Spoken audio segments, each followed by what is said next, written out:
Welcome and thank you for tuning in. The popcorn era of Virginia Tech men's basketball is now entering year 3. Head coach Mike Young has been a better hire than anyone who supports Virginia Tech men's basketball could ever imagine. Young has been so great at connecting with Hokie Nation as a New River Valley native. This is his dream job, and it shows. This is as good as it gets for Young, and he's going to make this basketball program as good as it can be. The Hokies are true ACC contenders this season.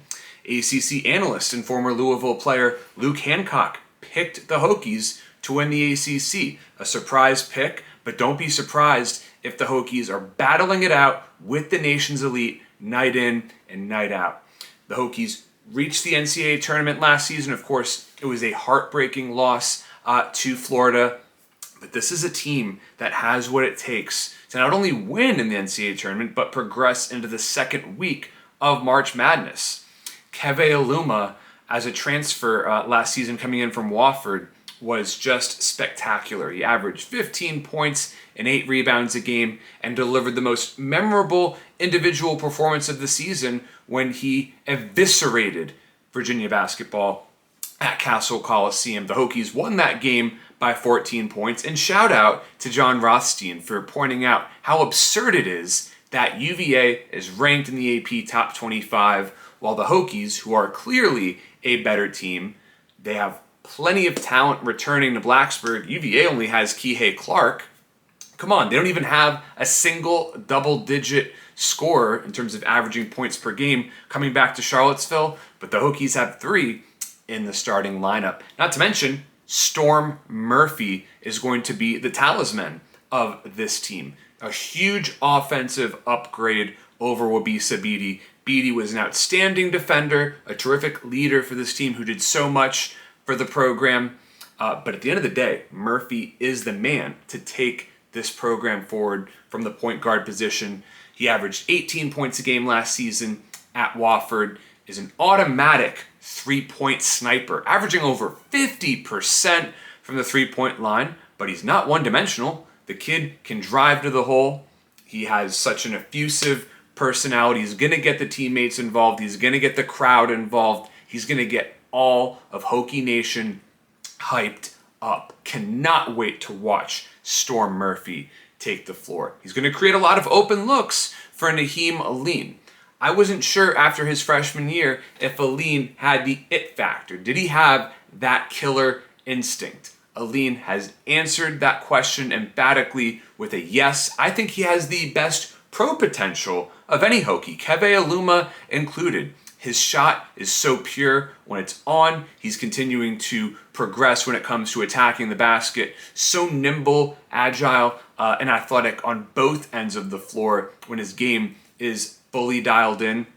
I love Naheem Aline's game. Hunter Couture can also be a true rainmaker from behind the three-point line, and he never backs down no matter how difficult his opponent is as well. So in the backcourt, the Hokies are loaded in the starting lineup. In the front court to complement Luma, Justin Mutts surely will be starting again. Mutts is a little bit undersized height-wise, but his wingspan is absurd. I believe it's 7 feet 2 inches, just remarkable for a guy who's 6'7".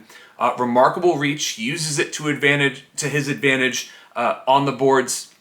Mutts is a terrific rebounder. I think he'll offer plenty in the scoring department as well. But I think he's the hardest worker on the team. He's just an absolute monster when it comes to his work ethic. I love the way Justin Mutts will be able to set the tone, probably for this entire basketball squad. What will really decide if Virginia Tech men's basketball is ready to take that next step forward and contend for the ACC crown will come down to bench play. The Hokies suffered 2 tough departures in the offseason with both Tyrese Radford and Joe Bamisiel transferring, but the cupboard is nowhere near bare with the likes of Clemson transfer Lynn Kidd. The 6'10" big man is a former 4-star recruit, and he will be able to offer quality minutes should Luma or Justin Mutts be in foul trouble. I still think even without foul trouble, Kidd will have an important part to play.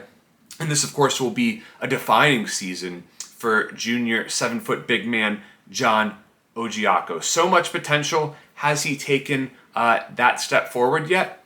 We'll have to see and find out. Darius Maddox, another 4-star recruit that Mike Young brought into this program, was not physically ready to handle the rigors of ACC play last season, but such a deadly three-point shooter. He can definitely score. I love the potential that Maddox has to offer. Hopefully he is ready to take on an increased role.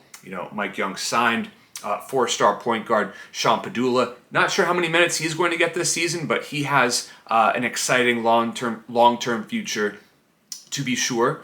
Overall, the Hokies have plenty to look forward to in the front court and the back court. I think one role player who has star potential this season is David Gessen. Gessen is a Netherlands native who is still very much developing, but is capable of becoming an elite rebounder, has terrific length, is developing a very solid feel for the game. If he can develop a jump shot, watch out. He has true star potential, like I said, limited in terms of his playing time last season.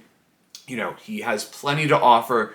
I'm certainly hoping he has what it takes to make the next leap forward, because this team could really use a player like Gessen to be its focal point, in the future years to come.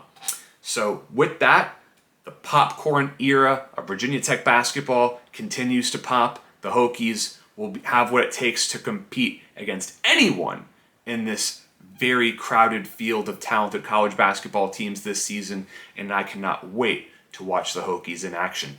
Thank you so much for tuning in, and if you've watched for this long, you might as well subscribe to my channel.